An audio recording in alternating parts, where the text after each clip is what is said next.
Hey everyone, my name is Nathan and welcome to Hail. So if you're new to the channel, I talk about all things movies, whether that be the Criterion Collection, videos like these where I review my favorite movies or ranking movies, whatever it may be. I love movies. And so if you like movies as well, make sure to hit the subscribe button and to join the community. So it's that time of the month again. We've hit the 11th of the month, meaning that it is time for me to release another 11 out of 10 movie review. Today, I want to talk about my second favorite James Stewart film of all time, only behind It's a Wonderful Life. That is Mr. Smith Goes to Washington. Mr. Smith Goes to Washington came out in 1939. It was directed by Frank Capra and it starred James Stewart, Jean Arthur, Claude Rains. Okay, I was on a roll. I've named all three of them from memory. Now I have to look it up, the rest of them. Edward Arnold and Guy Kibbe, Thomas Mitchell, of course. Just a great cast for the day. It was also nominated for a lot of Oscars, including Best Actor for James Stewart, Best Director Frank Capra, Best Picture, Best Supporting Actor Claude Rains. The only Oscar it won though was Best Writing Original Story, which is equivalent to original screenplay nowadays. The movie follows Jefferson Smith, who is a naive young man. He's actually the head of a group of boys called the Boyd Rangers. One of the senators for their state passes away, and so they are now in charge of finding a new senator. When they find out about Jefferson Smith through the Boyd Rangers, actually, a few of the kids from the troop, the boys submit Jefferson Smith's name to Guy Kibbe's character, Hopper, who then submits it to Claude Rains' character, Payne, and Edward Arnold's character, Taylor. They see this as a perfect opportunity because Jefferson Smith is a very naive young man. He doesn't know too much about politics. They decide he'd be the perfect candidate to join Senate because they have a dishonest act up their sleeve that no one knows about but them. And so it's really funny to see James Stewart's Mr. Smith come to Washington for the very first time and get involved with the corrupt politicians. So Jefferson Smith is given an assignment from Joseph Payne, played by Claude Rains, to create a bill that can be passed by the Senate. The bill is very specifically to create a boys' camp in a certain part of the state. However, when Jefferson Smith reads that bill off to the Senate, it creates a jeopardy for Joseph Payne and Jim Taylor and that whole army of corrupt politicians because they're wanting to put a dam in that same exact spot of the state for their own personal benefit. And so they're going to stop at nothing to try to take Jefferson Smith down, but Jefferson Smith is going to do the exact same thing back to them. He will not stop at anything to let them win. It's all of them versus one naive amateur man. So now let's go over some reasons that I love this film. The first reason, it's a love letter to America. Mr. Smith's first scene in Washington is absolutely beautiful to watch. When he arrives to Washington, he's with his party and he separates from them without them even realizing that he's separated from them, and he just starts exploring all of Washington. He absolutely falls in love with the city of Washington, D.C. It's so simple because it starts off as Mr. Smith just walking around Washington and sightseeing, but then before you know it, you're watching a full-on tribute to America, to the founding fathers, and to our freedom and liberty. The scene comes to a close when Mr. Smith arrives at the Lincoln Memorial, and as he's just kind of sightseeing, looking at all the great things that Abraham Lincoln said in his life, he stumbles upon a young boy with his grandpa. The young boy is reading Lincoln's Gettysburg Address, and it's just such a sweet sight to see. The Gettysburg Address at that point is talking about equality and freedom for every person. It's talking about the birth of freedom. And as the little boy says freedom, it actually cuts to an African-American man who's a bystander listening in on the conversation as well.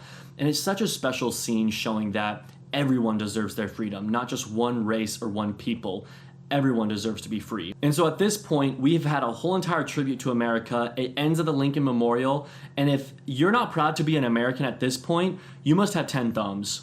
That's an insult used in the film. I don't really know what it means either. But if there is one thing better than the tribute that it pays to America, it is Jefferson Smith himself. Which that character alone is not only a trophy child American, but he's an entire embodiment of America. Or at least an embodiment of what America should be. He stands up for what is right, and he's also very courageous, especially when his fellow Senate members are so keen to persecute him. His own father's friend, Joseph Payne, played by Claude Rains, tries to betray him, and yet he never gives up hope. Some of the reasons I also love Jefferson Smith is because, you know what, I'll actually just list off some words I wrote down to describe him. He's humble, naive, he's hopeful, courageous, and I just love every freaking scene with him in it. I love him reading the bill for the very first time in front of the Senate for him to get the boys' camp passed.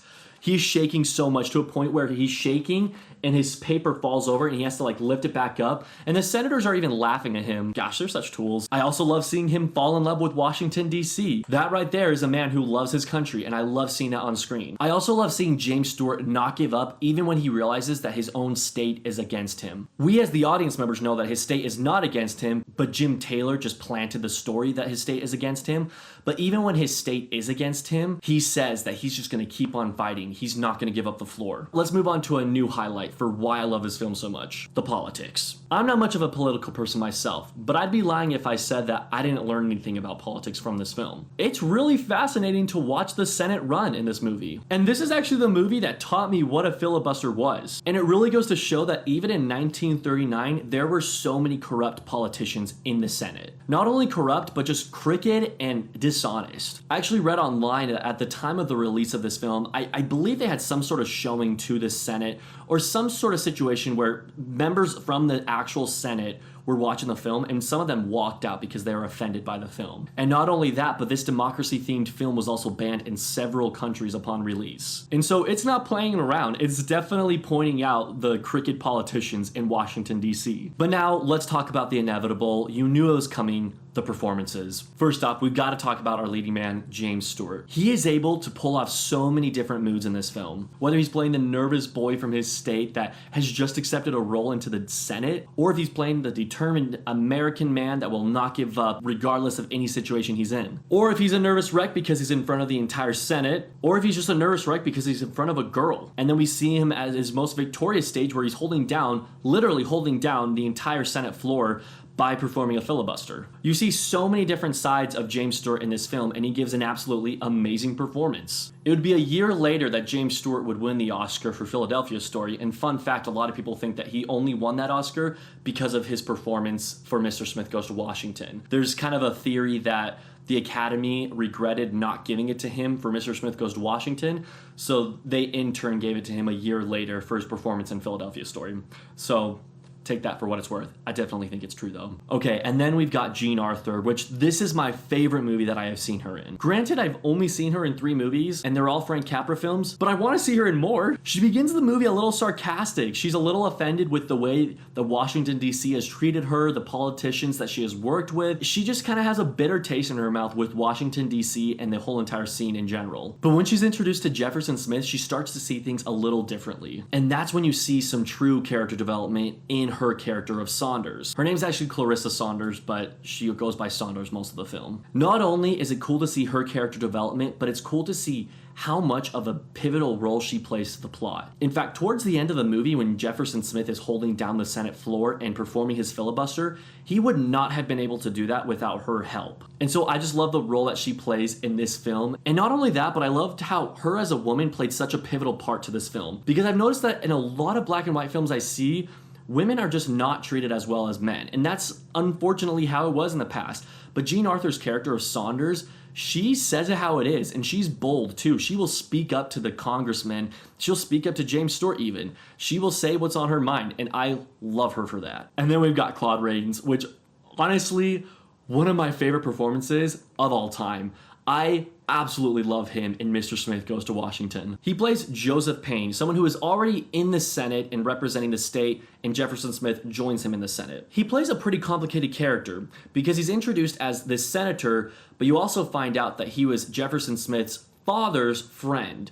And so automatically Jefferson Smith kind of holds him to a higher bar, a higher level. There's a level of trust there that he really looks up to Joseph Payne. But this is where the conflicting part of the role comes in. Not only does Claude Rains have to play a character that is loyal to James Stewart's Jefferson Smith, but he also has to play someone who is backstabbing him in the next scene. And we see plenty of that. We see Claude Rains' performance as Joseph Payne completely turn when Jefferson Smith does not agree to comply with the rules. Suddenly, he's betraying him, he's giving falsified information to the press, and he's working with Jim Taylor to just throw down Jefferson Smith at all costs so that he can't create his boys' camp and they can create their dam. But there are parts in this movie where Jefferson Smith completely guilt trips Joseph Payne, and he has the right to do so. Joseph Payne has been lying about so many different things, but there's a particular scene where Jefferson Smith is towards the end of his filibuster, and he is just standing above Joseph Payne, speaking to him, staring at him, and while he's staring at him, Joseph Payne is completely avoiding eye contact. And in that moment,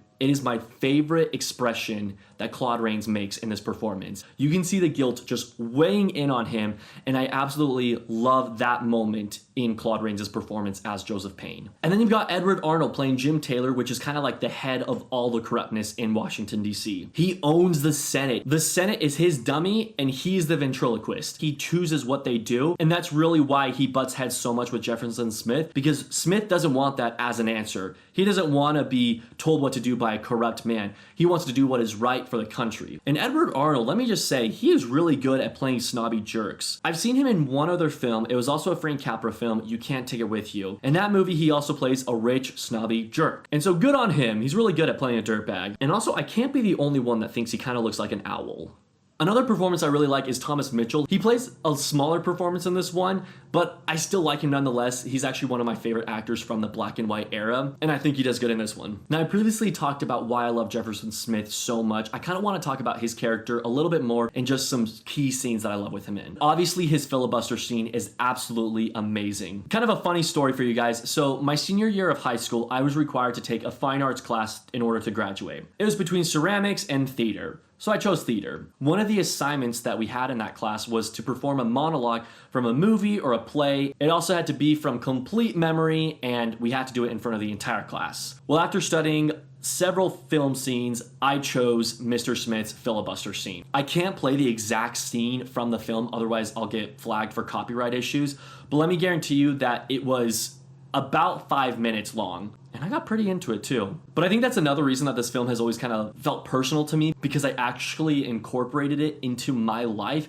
into my schoolwork in high school. Really random, I know. But because of that experience, every time I see this scene where he is giving his speech as the filibuster, it just hits home to me because I feel for him. Like, I study those lines and I memorize them too, and so it's personal to me, and I love that scene so much. I also love the scene where Jefferson Smith, he's just gonna give up. He's at the Lincoln Memorial crying, he has his bags packed, he's ready to go home, but it's Clarissa, Jean Arthur's character, that comes to him and gives him the motivation he needs to get back up and fight the Senate. Gosh, this movie is the ultimate underdog story, I swear. And now we're gonna go into the speed round, where I talk about just several random things that I love about Mr. Smith Goes to Washington. I love the President of the Senate. He's played by Harry Carey, and he gives just such a warm performance. You can tell that although he's not supposed to necessarily be on sides, he's totally rooting for Mr. Smith. He's totally hoping that he gets his bill passed or that he keeps fighting for his case. There's one scene in the film where all those hundreds of letters are brought into the Senate to be read, and you think that it's from the state, but it's actually false letters written by Jim Taylor and his men. Smith reads them, is about to lose all hope, and he looks up, and the president just gives the most warming smile to him. And at that point, that's when Smith smiles back to him, a very faint smile because he's very exhausted, and then that's when he keeps going. And so I love that little interaction that they have together. Harry Carey was actually nominated for Best Supporting Actor for this film, which is really cool to me because he really doesn't do all that much, but I'm not complaining because I think it's kind of a cool nomination. It was Harry Carey's only nomination in his entire life, so I'm glad he got it. He didn't win, but he was nominated, and that's awesome. Another speed round item, I also love the scene where Jefferson Smith finds out that they're writing false information about him in the paper, and so he goes around town, and I kid you not, punches every reporter that he comes in contact with. Every time I see that scene, I laugh so hard because it is so unexpected, but yet as you're watching it, you're like, all right, like that happened, and I guess that makes sense. He's justified in doing that, right? I mean, they're crooked, they're corrupt. Punch him in the face. There are so many satisfying scenes in this movie, such as when Smith finally comes off on top and Payne reveals that he was guilty, that he was fraudulent and dishonest in all his workings. I love Mr. Smith. I love the characters. I love the causes he fights for. Mr. Smith Goes to Washington is an absolute masterpiece, and it definitely deserves a spot in the 11 out of 10 film club. Thank you for joining me for another 11 out of 10 review. I hope you guys enjoyed it. If you haven't seen Mr. Smith Goes to Washington, despite the fact that I spoiled the entire plot for you just now, please definitely give it a watch. It is an iconic love letter to America and should be watched by everyone. I would highly recommend it, and I think it's a movie that everyone needs to see at least 4 times before they die. Have a great day, guys. Nathan, guess what? What? You know how you wanted that Lion King thing and it was like $150? Yeah. I found it for $64.83. No way! On Amazon. Ooh, I should get that. Okay, I want to look at that after, Boo. What? I want to look at that after. Okay.